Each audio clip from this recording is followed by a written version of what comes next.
Pa, ganda ka? Ganda yarn. Ito na ang nagmamaganda at feeling diva. Ganda Wanda! Talaga namang parang unti-unti kang pinapatay kapag pabago-bago ang panahon.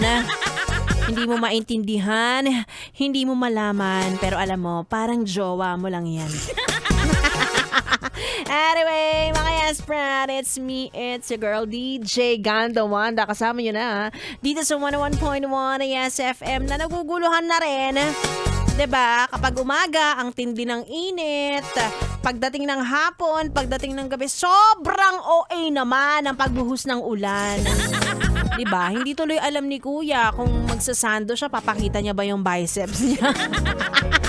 O magja-jacket siya, 'di ba?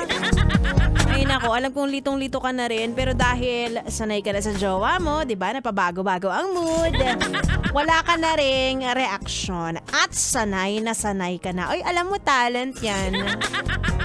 Promise, hindi lahat kaya yan hindi lahat kayang tiisin.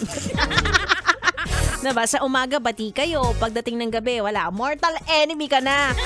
Parang hindi ka na niya kinis ng kinis kahapon. Hindi ka na niya kilala dahil lang naisip niya, ay nako! Marami siguro siyang naging babae bago niya ako naging jowa. Wala na! Wala na siya sa mood, diba? Ako aminin ko, dumaan talaga ako sa ganyan. Hindi ako masyadong proud. Diba? Madaling magalit, pero wag kayong mag-alala. Madali lang din naman kaming lambingin. Basta magaling kayong makipagbate. Talent mo yan, wag mo itago, 'di ba? Magaling ka sa mga pagbati-bati na 'yan. Nakikipagbati ka, magsusorry ka, manunuyo ka. Ganon. Anyway, sa mga pauwi at nasa biyahe ngayon, ako sasamahan ko kayo hanggang alas 9. Again, it's me, Ganda Wanda. Tuloy-tuloy muna natin ang ating tugtugan.